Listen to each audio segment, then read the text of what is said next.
பிரேசலார் கலிலேயரின் இரத்தத்தை பிலாத்து பலியுடன் கலந்த சம்பவத்தை பற்றி இயேசு என்ன சொன்னார் என்பதை பார்க்கலாம். லூக்கா 13:1-5 ஜனங்கள் இயேசுவிடம் வந்து 2 துயரமான சம்பவத்தை பற்றி சொல்றாங்க. முதலாவது, சில கலிலேயர்கள் பலிகளை செலுத்தும் போது பிலாத்துவால் கொல்லப்பட்டார்கள். அவருடைய ரத்தம் பலியின் ரத்தத்தோடு கலந்து விட்டது. மற்றொன்று, சிலுவையில் கோபுரம் இடிந்து விழுந்து 18 பேர் கொல்லப்பட்டார்கள்.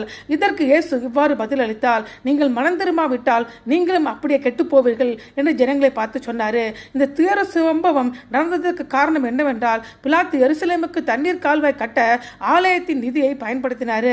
ஆலயத்தின் பணத்தை கட்டுமான திட்டத்துக்கு பயன்படுத்தியதற்காக ஆத்திரமடைந்த ஜனங்கள் எதிர்ப்பை தெரிவித்தார்கள், போராட்டம் நடத்தினார்கள். பிலாத்துவின் ஆட்கள் போராட்டக்காரர்களை தாக்கினார்கள். அதில் பலர் இறந்து போனார்கள். அவர்கள் ஆலய முற்றத்தில் பலிகளை செலுத்தும் போதே கொல்லப்பட்டார்கள்.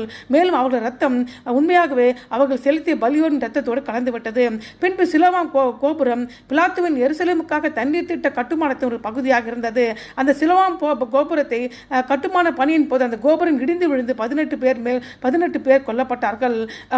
மற்றும் ஏதாவது பேரழிவோ நடந்தால் பாதிக்கப்பட்டவர்கள் மிகவும் மோசமான பாவிகளாக இருந்திருக்க வேண்டும். பேரழிவை பெரும்பாலும் பாவத்திற்காக தேவன் கொடுக்கிற நியாய தீர்ப்பு என்று அந்த கலாச்சாரத்தில் பலர் நினைத்தாங்க.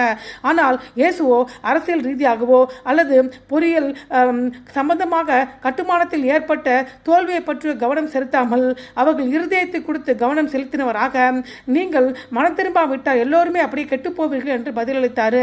ஏனென்றால் எந்த ஒரு துயர சம்பவம் நடந்தால் பாதிக்கப்பட்டவர்கள் தான் மோசமானவர்கள், பாவிகள் என்று கருதக்கூடாது. மாறாக வாழ்க்கை நிச்சயமற்றது மற்றும் மரணம் நிச்சயம் என்பதை பேரறிவு நினைப்பூட்ட வேண்டும். பேரறிவு தாக்கும் போது நம்மால் கட்டுப்படுத்த முடியாது. ஆனால் மனம் திரும்புதல், தேவனுடைய இரக்கத்தை நம்புதல், மாற்றப்பட்ட வாழ்க்கை மூலம் புதிய கனிகளை கொடுப்பதன் மூலம் நித்தியத்திற்கு நாம் ஆயத்தப்படலாம். இது ஏன் அவர்களுக்கு நடந்தது என்று கேட்பதற்கு பதிலாக, இன்று நாம் தேவனுடன் சரியாக இருக்கிறோமா என்று கேட்க வேண்டும். ஆமென்.